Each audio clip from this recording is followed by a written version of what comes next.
Buenos días a todos. Proseguimos con breve historia de este mundo. Capítulo número 10. El nacimiento del renacimiento. Y dice así. Hay motivos en la panza de la historia.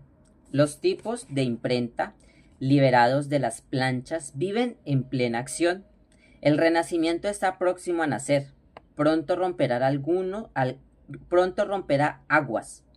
Los viajes de los mercantes venecianos son cada vez más activos y los navegantes portugueses se atreven a ir cada vez más lejos.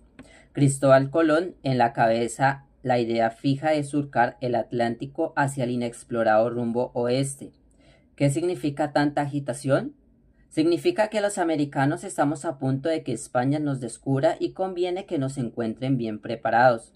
Por eso abordaré algunos temas cruciales a modo de rápido cursillo de introducción a los tiempos modernos, no sin antes despedir con un abrazo agradecimiento a la Edad Media que tanta actividad interesante nos dejó a pesar de su mala fama. Dicen historiadores pocos versados que cuando empezó el medioevo el mundo era plano, por eso se llama planeta. Y cuando acabó redondo y sin embargo no se llama redondete, otros atribuyen al descubrimiento de la esfericidad del planeta a Cristóbal Colón o a José Arcadio Buendía. Y hay quienes aún piensan que la Tierra era y sigue siendo como una mesa, y aquellos de su redondez es una gran patraña, una conspiración masónica. Nada de esto es cierto, querido George W. En la antigüedad ya se agitaban ideas opuestas a la condición plana o esférica de la Tierra. Platón sostenía que era como una naranja y Aristóteles afirmaba que era como Platón, como un Platón. Pero desde antes, los mejores astrónomos y matemáticos hablaban de un sistema celestial basado en esferas. 2 siglos antes de Cristo, el científico griego Erastóstenes concebía la redondez perfecta del mundo, y no solo eso, sino que calculó con notable acierto su circunferencia, aunque erró al estimar el volumen de la Luna. En realidad, la Tierra no es una esfera perfecta, sino achatada en los polos. Más se parece a una mandarina que a una naranja. Queridos Platón y José Arcadio, esta figura se denomina elipsoide, querido Aristóteles. Pero el problema con la Tierra no es solo su forma, sino también sus medidas y hasta su nombre. Dado que está cubierta por agua en un 71%, geógrafos poco versados exigen que el planeta no se llama Tierra, sino agua. Pero yo pregunto a los geógrafos pocos versados, ¿qué hay debajo del agua? Tierra, evidentemente, así que el nombre está bien adjudicado. Pasemos a otro aspecto del asunto.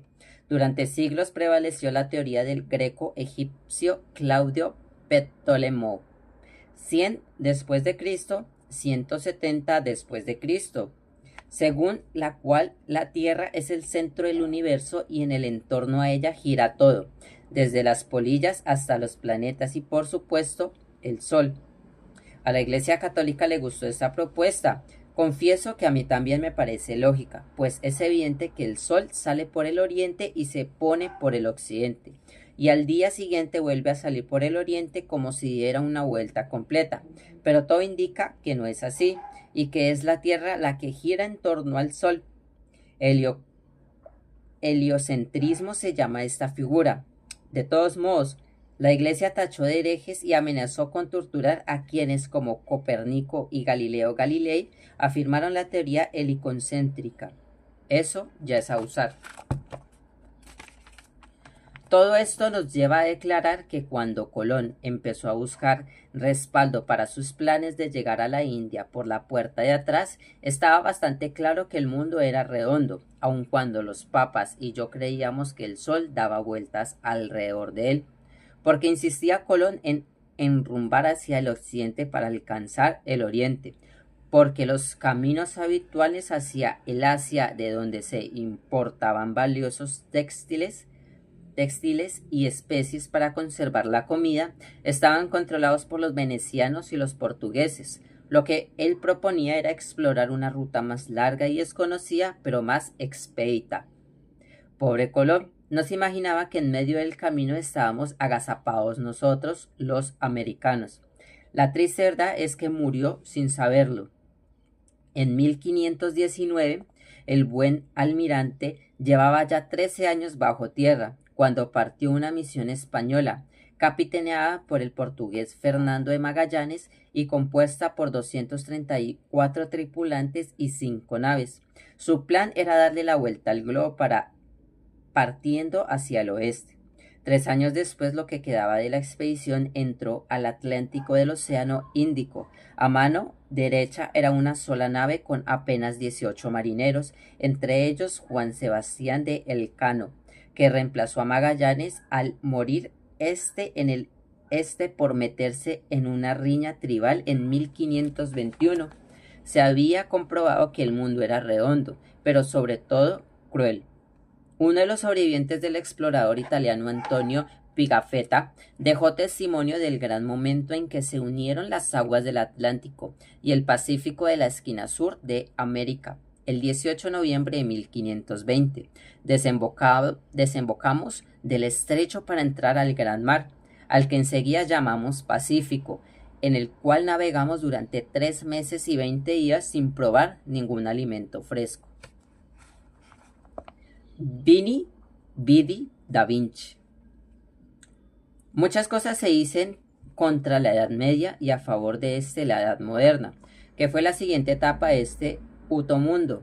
Sin embargo, la mayoría de los grandes personajes que empujaron la historia para pasar de la supuesta época de tinieblas a la resplandeciente que siguió a aquellas son hombres medievales, es decir, nacidos antes de la imprenta y del descubrimiento de América. Pocos años separan, por ejemplo, la muerte del Gengis Khan, 1227, y el nacimiento del poeta Dante Alighieri, 1265 a 1321, Petrarca, 1304 a 1334. Escribía sus finos poemas mientras el tenebroso Tamerlán asolaba Persia, India y China, al frente de las hordas mongolas. El escritor Boccaccio, 1313 a 1375, sobrevivió a la peste negra medieval que mató a 1 de cada 6 europeos, 50 millones en total. Lo innegable es que a partir del siglo XV las guerras pasaron a segundo plano y en cambio se produjo en parte el continente un fascinante terremoto cultural durante la cual resplandecieron las artes y los descubrimientos. El epicentro del felicismo fue Italia, y el fenómeno recibió el nombre de Renacimiento.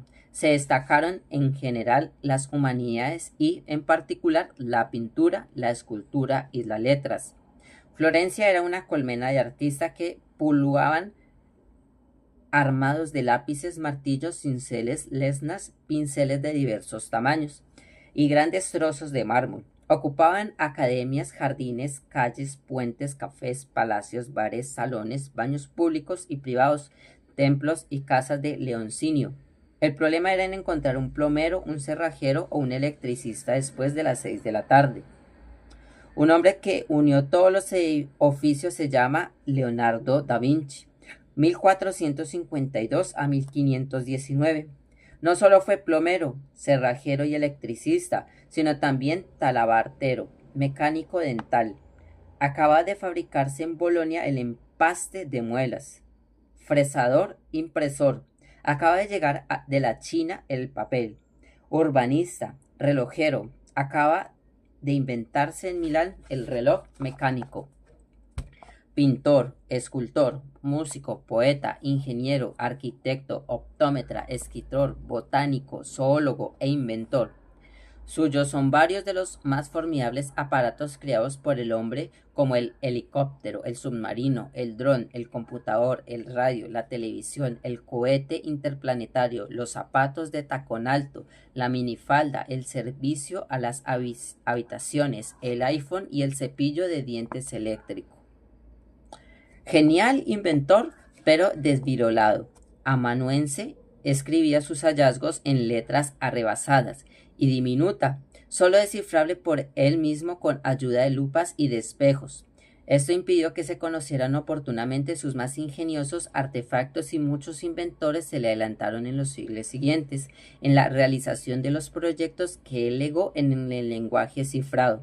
Se cree que en el documento suyos, aún sin desenredar, aparecen otros revolucionarios inventos, como el agua que convierte la piedra en oro, el elixir de la inmortalidad y la taza de chocolate que permitió levitar al padre Nicanor Reina. Desde Da Vinci se domina renacentista, al hombre que es capaz de ejercer múltiples oficios, también padre de familia de clase media. El Renacimiento siguió renaciendo durante más de 2 siglos. Avanzó con la familia florentina Medici en la primera parte del siglo XVI y logró su más punto en 1580, cuando el conde Giovanni de Bardi fundó oficialmente en Florencia el calcio o el fútbol, máxima expresión del arte y la belleza. En términos futbolísticos, Da Vinci fue el gran capitán del equipo renacentista.